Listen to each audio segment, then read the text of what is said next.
Jadi ini hebat sekali karena disebut perbendaharaan surga, karena ini benar-benar bulat keyakinan kita bahwa kita ini gak bisa apa-apa sama sekali kecuali Allah yang nolong. Maka efek dari kalimat tauhid ini luar biasa. Allah sangat suka karena posisi kita menjadi sangat bagus. Jadi posisi terbagus bagi kita di hadapan Allah adalah kita ini tidak ada daya sama sekali.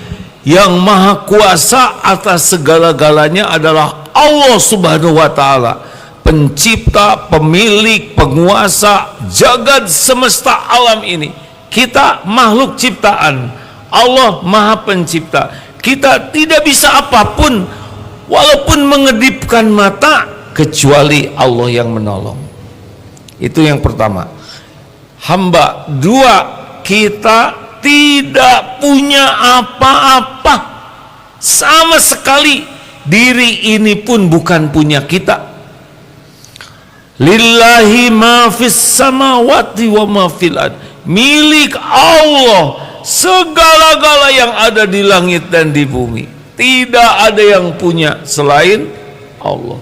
Tidak ada orang kaya yang sebenarnya, tidak ada, sama sekali tidak ada. Yang ada adalah makhluk ciptaan Allah yang dikehendaki Allah dititipi dunia sesuai dengan kehendak Allah sebagai cobaan, enggak dibawa kemana-mana. Yang kaya, yang berkuasa, yang punya jabatan, yang perkasa, sama ujungnya mati dimakan tanah. Benar? Alexander the Great bonyok dikubur, habis dimakan belatung, dan pasti ada perhitungan lainnya. Maka hamba Allah yang asli tidak akan kagum sama sekali lihat orang kaya, lihat pejabat, lihat orang terkenal, lihat biasa saja, karena yakin semua itu milik Allah. Tidak kagum dan tidak lengket, biasa saja. Yang ketiga, hamba Allah yang beneran itu jahil, bodoh, tidak tahu apapun. Allah maha tahu segala-galanya. Innallaha bikulli syai'in alim. Tidak ada yang tidak Allah ketahui. Ya'lamu ma baina aydihim wa ma khalfahum wa la yuhituna bi syai'in min ilmihi illa bima syaa. Kita ini bodoh kecuali sepercik ilmu dikit yang Allah kehendaki kita tahu. Selebihnya tidak tahu apa-apa. Maka jangan sotoy, sok tahu maksudnya. Kita tidak tahu apa yang bakal terjadi beberapa menit ke depan, benar? Nggak tahu ini. Yang terjadi hari ini banyak, dan sebagian besar itu tidak terpikirkan, tapi terjadi. Satu, kita ini tidak ada daya.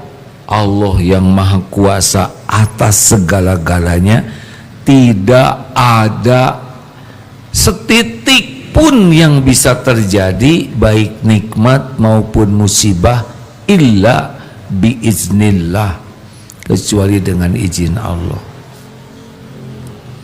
Dua, kita tidak punya, Allah pemilik segalanya. Ini bukan punya kita. Kalau punya kita, jangan tua dong, jangan lapar. Mau ngapain capek-capek pakai lapar, ya kan? Tidak bisa kita menua, melemah, bukan punya kita. Kalau punya kita, jangan mati, nggak bisa. Jangan kentut, nggak bisa. Kentutnya harum dong, masa cakep-cakep bau, ya nggak bisa. Bukan punya kita tubuh ini. 3, kita tidak tahu, Allah Maha tahu. 4, kita ini berlumur dosa, bergelimang aib, diselimuti kekurangan, kesalahan. Allah Maha Suci. Tidak ada satupun perbuatan ataupun apapun tentang Allah yang ini nyebut ini aja tidak sopan ya, yang tidak sempurna, tidak sopan, nyebut tidak. Ada yang tidak sempurna bagi Allah, itu tidak sopan, karena Allah tuh maha sempurna di atas kesempurnaan apapun yang terbayang terpikirkan oleh kita. Paham tidak kan? Jadi kita berpikir Allah maha sempurna, itu dangkal sempurna versi kita tuh dibanding kemahasempurnaan Allah yang sesungguhnya.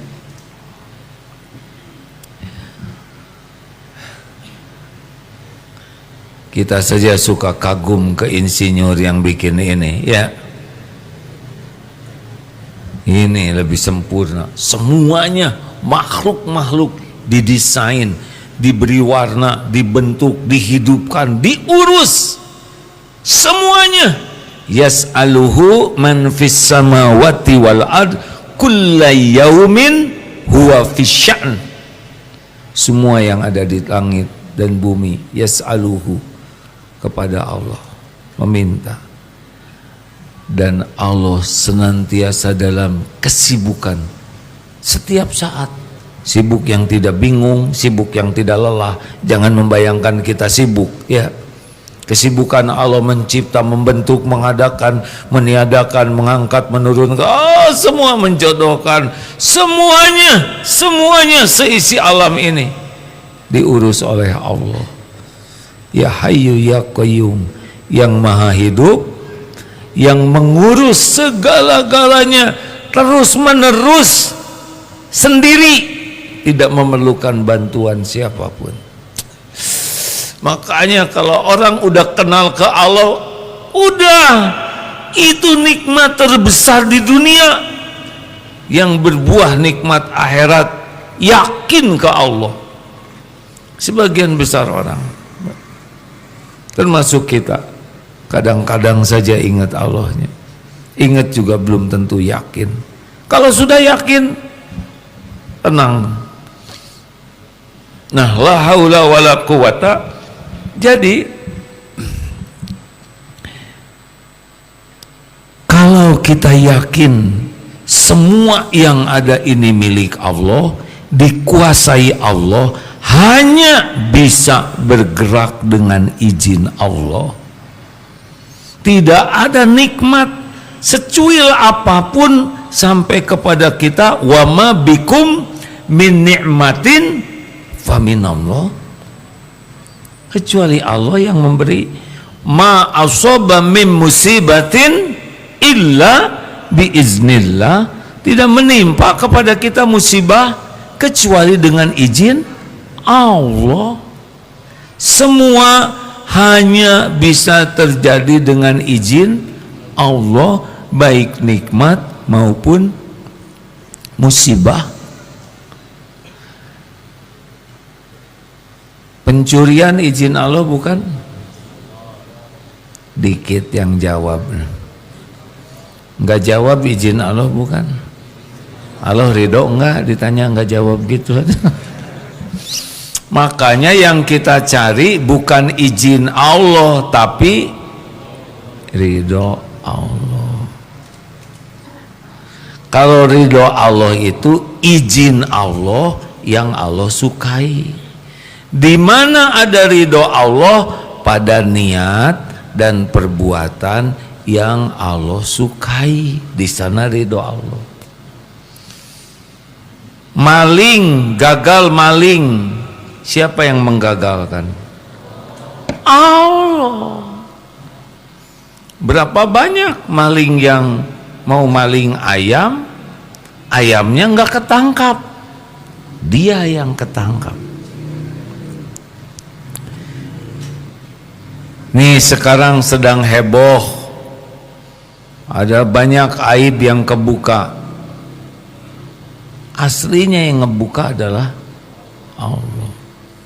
Sebagaimana kita sekarang orang tidak tahu siapa diri kita yang sebenarnya, ada yang nutupin. Siapa yang nutupi? Kalau Allah tutupi, ada yang bisa buka tidak? Jawab hadirin yang mantap ya. Jangan terlalu keras, biasa aja. Kalau Allah menutupi aib kita, ada yang bisa buka tidak? Kalau Allah buka aib kita, ada yang bisa mencegah tidak? Kalau Allah menjodohkan, ada yang bisa menghalangi tidak? Tenang. Kalau Allah tidak menjodohkan, bisa jodoh tidak? Tidak. Tapi dia sudah janji. Janji tinggal janji. Allah yang menentukan segalanya. Innallaha ala kulli syai'in qadir. Tadi teh wa ma bikum min ni'matin faminallah, An-Nahl 35, Ustaz. Berapa? Tolong dicek, saya lupa. Maaf. Ada izin Allah, ada ridho Allah. Garong, Allah tahu ini mau menggarong. Bisa diizinkan, bisa tidak. Kalau Allah izinkan jadi garong, balas jadi dosa, pasti ada balasannya. Pasti. Kecuali tobat. Makanya kita manusia dan jin boleh milih, tapi terjadi atau tidak tetap izin Allah. Mau tahu siapa yang beruntung? Yang ingin maksiat tapi dipersulit oleh Allah, gagal terus. Mau nonton sepak bola jam 2, ketiduran, baru bangun sesudah bubar.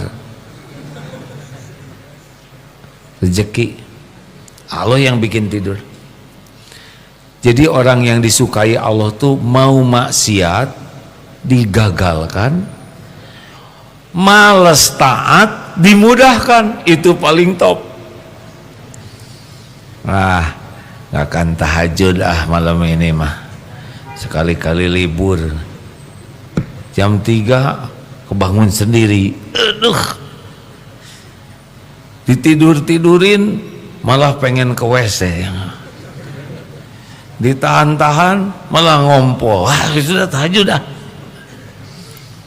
Mau sedekah 2.000, yang kecabut yang 50, masukin refleks. Hah? Ya udah, rezeki lah. Enaknya tawakal, wa may yatawakkal 'alallah fahuwa hasbuh. Barang siapa yang tawakal kepada Allah, la haula wala quwata, itu tawakal ya, fahuwa, maka baginya Allah cukupi. Allah tahu keperluan kita, Allah tahu keinginan kita. Ini sebetulnya bukan nanya, tapi bebaslah kalau mau. Ini saya lagi ceramah ya hadirin. Maaf, ini gatel izin Allah juga hadirin, tapi nggak nyampe, sudah nggak apa-apa, nggak usah diceritakan. Pasti ada dosa nih hadirin. Allah tahu keperluan kita, Allah tahu keinginan kita, Allah tahu yang terbaik bagi kita. Gak usah rewel. Kita doa bukan untuk ngatur Allah, kita doa itu ibadah. Perkara dikasihnya apa, kapan, di mana, udah, gak usah rewel. Benar? Kenapa dong kita banyak doa? Karena disuruh Allah doa. Allah sebelum mulut ini bunyi, Allah sudah tahu tuh pikiran kita mau minta apa. Tenang, Allah tahu cicilan saudara berat-beratnya, ya kan? Allah tahu ini naksir si itu, dan Allah tahu itu bukan jodoh saudara. Oh, jangan begitu. Kenapa sama saya ngambeknya? Makanya kalau saudara naksir seseorang harus cepat minta tolong ke Allah. Ya Rob, ini teh apa, gejala apa ya Rob? Nggak usah gitu doanya. Apakah yang saya taksir ini jodoh saya atau jodoh teman saya? Agak rumit nih. Allah subhanahu wa ta'ala pemilik segala-galanya. Tidak ada satupun berbuat apapun tanpa izin Allah. Yang untung, yang mau maksiat digagalkan oleh Allah, males taat dimudahkan Allah. Yang apes sebaliknya, maksiatnya lancar. Rencana maling 5 juta dapat 50 juta. Dia nggak cakep-cakep amat, tapi jadi playboy cap 2 cula. Tiap kedip naksir. Makin berlipat dosanya, jadi seperti istijraj. Makanya hadirin sekalian, la haula wala quwata ini harus jadi andalan kita. Kapan saja kita baca la haula wala quwata illa billah. Tunggu dulu, kata Salman Al-Farisi radhiyallahu anhu,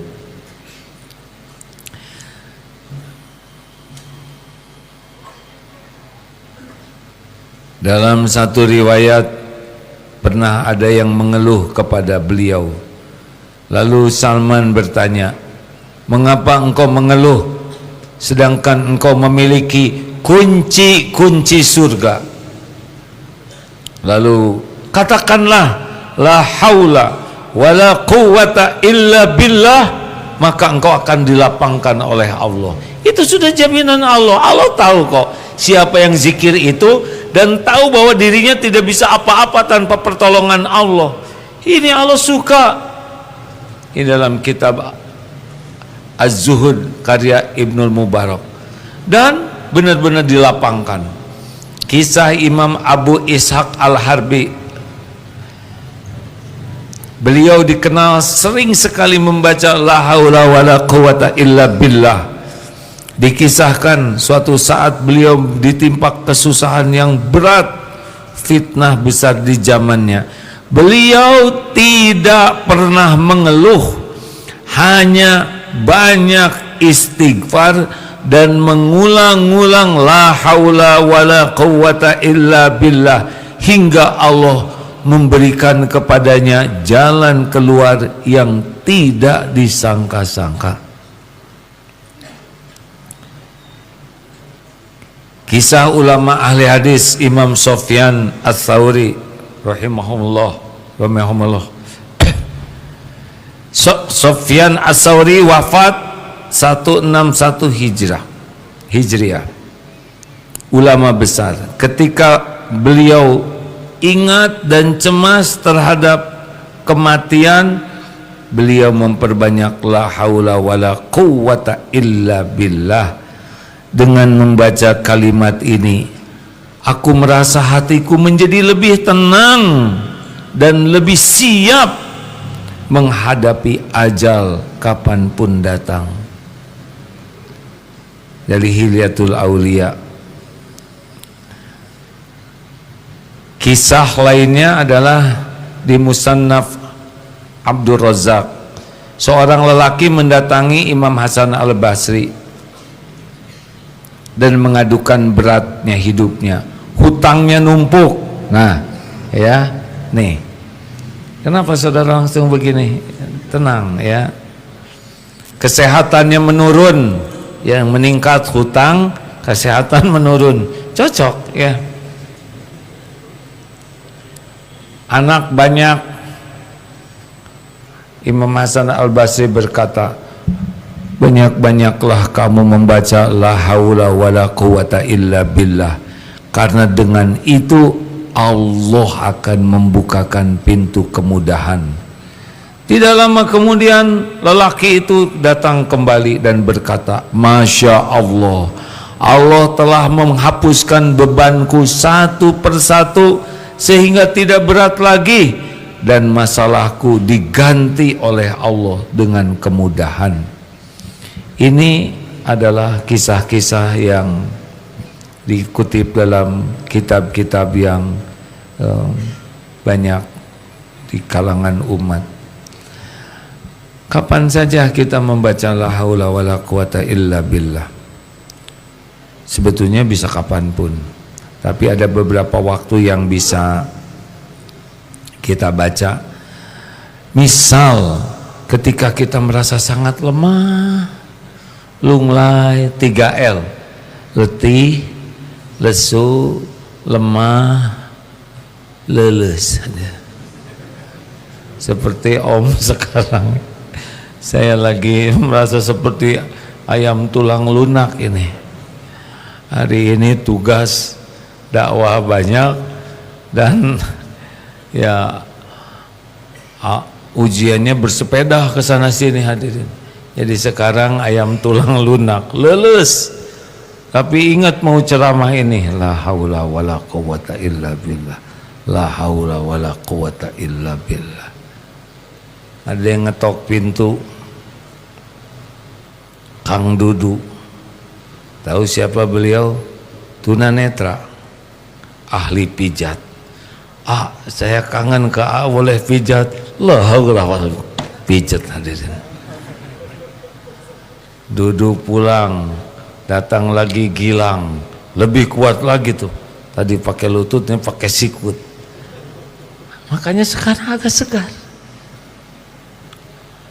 Mijat sendiri susah hadirin. Allah datangkan yang jago pijat, ahlinya. Coba itu kan. Pernah juga dulu camping nggak zikir, lagi tiduran ada yang mijat, pagi-pagi keseleo. Rupanya yang mijatnya itu belum ahli ya, hanya asal ngebletak begitu. Hasilnya jari saya kurang zikir. Tadi lumayan Pak, baru diamalin 2 yang bisa memijat. Siapa yang menggerakkan? Allah Subhanahu wa ta'ala. Wah langsung saya kayak capek mau dipijat. Ya pijat sendirilah, ngemodal ya. Jadi ketika lungse, lemas, leles ya, ini salah satu fisik. Ingat, tidak ada kekuatan untuk berbuat apapun kecuali Allah. Apalagi ketika kita dalam keadaan situasi terjepit, hutang, ada ancaman ini itu, siapa lagi yang bisa nolong selain penguasa segala-galanya? La haula wala quwata illa billah. Ada yang ngancam ini, karena semua yang ngancam itu pasti makhluk ciptaan Allah, pasti Allah yang ngurus. Emang siapa? Ada preman ciptaan siapa? Yang hidupin siapa? Yang ngurus siapa? Dia bagian apes aja, bagian jalan terjadinya ujian kepada kita. Berlindung kepada pencipta preman itu.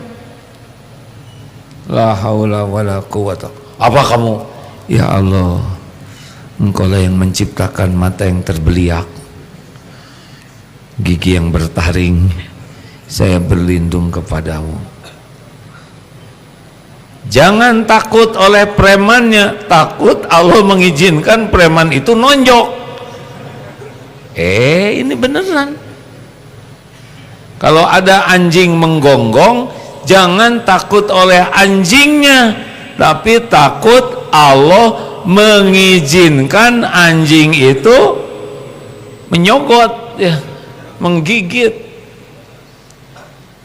Emang anjing jadi sendiri?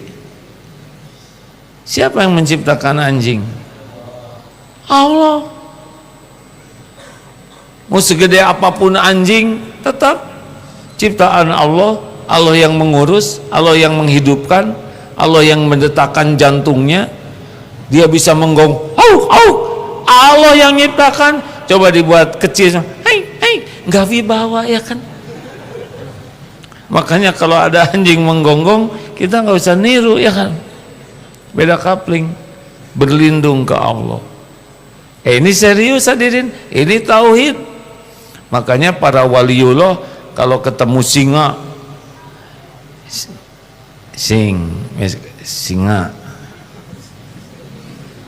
ini saya rezeki kamu bukan. Kalau bukan ya udah pergilah. Singa bertasbih. Termasuk manusia yang ngancam-ngancam kita, pasti ciptaan Allah. Termasuk Ngisriwil itu. Iya. Benyamuk itu Presiden Ngisriwil sama, itu ciptaan Allah. Fir'aun ciptaan Allah. Gak ada yang bisa lari dari kekuasaan Allah. Makanya kepepet, la haula wala quwwata illa billah. Lagi apa lagi? Lagi tergoda maksiat, nanti kan nyebrang. Ada yang la haula wala quwwata illa billah. Buka HP, hanya Allah yang bisa melindungi kita dari zina mata dengan yang ada di HP. Makanya cobalah la haula wala quwata illa billah. Aduh ya Allah, la haula wala quwata. Tolong ya Allah. Ini menarik sekali. Astagfirullah. A'udzubillahi minasyaitonir. La haula wala quwata illa billah. Yang mudah marah, yang suka bergejolak syahwatnya, yang banyak keinginan. Pokoknya kalau kita udah merasa aduh ini dorongan peluang maksiat itu besar, perbanyaklah haula wala quwata illa billah. Karena cuma Allah yang bisa ngerem kita. Kalau Allah bikin nggak ingin, nggak ingin. Misalkan ikhwan naksir ke ikhwan lagi, la haula wala quwata illa billah. A'udzubillahi minasyaitonirrajim. Gak mungkin ikhwan dengan ikhwan. Kalau lelaki dengan lelaki mungkin. Tapi itu pasti maksiat. LGBT itu bukan kodrat, tapi penyakit. LGBT itu penyakit. Fitrahnya normal, tetapi dia mengikuti lingkungan, hawa nafsu, tipu daya setan, jadilah seperti itu. Kalau dia bertakwa ke Allah, dicabut itu. Lelaki senang lelaki, perempuan senang perempuan, udah pasti itu tipu daya setan, ya kan? Kalau Allah nahan setan nipu, sembuh. Termasuk para perokok, coba la haula wala quwata illa billah. La haula wala quwata illa billah. La haula. Bisa dikunyah itu rokok. Mau ngapain merokok? Seperti orang kurang kerjaan, sedot tiup, kunyah, telan. La haula wala quwata illa. Saudara ngerokok, pengen berhenti merokok, doa. Ya Allah, Allahumma inna na'udzubika min munkaratil akhlaq wal a'mal wal ahwa wal adwa. Berlindung ke Allah dari mungkarnya amal, akhlak, hawa nafsu, penyakit. Allahumma inni as'aluka fi'lal khairat wa tarkal munkarat. Allah hamba mohon padamu, mudahkan berbuat kebaikan-kebaikan dan meninggalkan kemungkaran. La haula wala quwata illa billah. Yang belum punya pendamping hidup, banyak keinginan, syahwat, minta ke Allah supaya dikuatkan. Yang jarak jauh rumah tangganya, la haula wala quwata illa billah.